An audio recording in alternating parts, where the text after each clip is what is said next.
Instagram open చేస్తే చాలు furniture, sofas మీద ఆఫర్‌లే. ఒకడేమో 50% ఆఫ్ అంటాడు. ఒకడేమో 70% ఆఫ్ అంటాడు. ఇయర్ ఎండ్ సేల్ అంటాడు.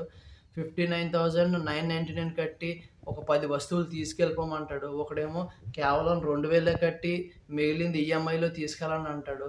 ఇంత తక్కువ రేట్‌కి ఎలా ఇస్తున్నారబ్బా! ఎలా ఇస్తున్నారో చెప్పనా? పైన వీడియో చూడండి.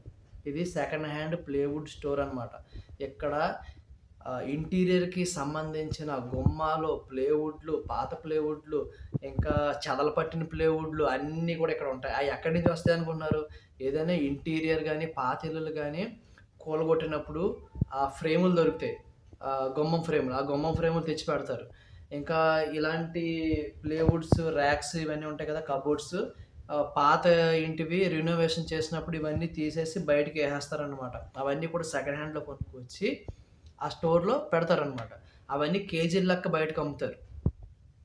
ఈ ఫర్నిచర్ మ్యానుఫ్యాక్చరింగ్ చేసేవాళ్ళు చుట్టుపక్కల ఉంటారు ఈ స్టోర్‌కి.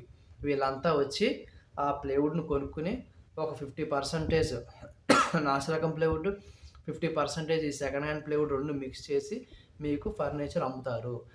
ఈ ఫర్నిచర్ విశాఖపట్నం దగ్గర నుంచి తిరుపతి, ఇటు తెలంగాణలో కరీంనగర్, వరంగల్ ఇంకా అన్ని ఏరియాలకి సప్లై అయిపోతది. సో, ఇలాంటి ప్లేవుడ్‌తోని ఫర్నిచర్ చేస్తే ఆఫర్‌లో ఇవ్వగలుగుతారు. క్వాలిటీ ఉండదు దాంట్లో. ఆఫర్‌లుంటాయి. మీకు ప్రైస్ చాలా తక్కువ కనిపిస్తది.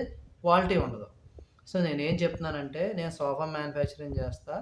సో, నేనేం చెప్తున్నానంటే, ఇలాంటి ప్లేవుడ్లు మేము వాడం. ఓన్లీ బ్రాండెడ్ ప్లేవుడ్స్ వాడతాం. మీరు చెప్పిందే వాడతా.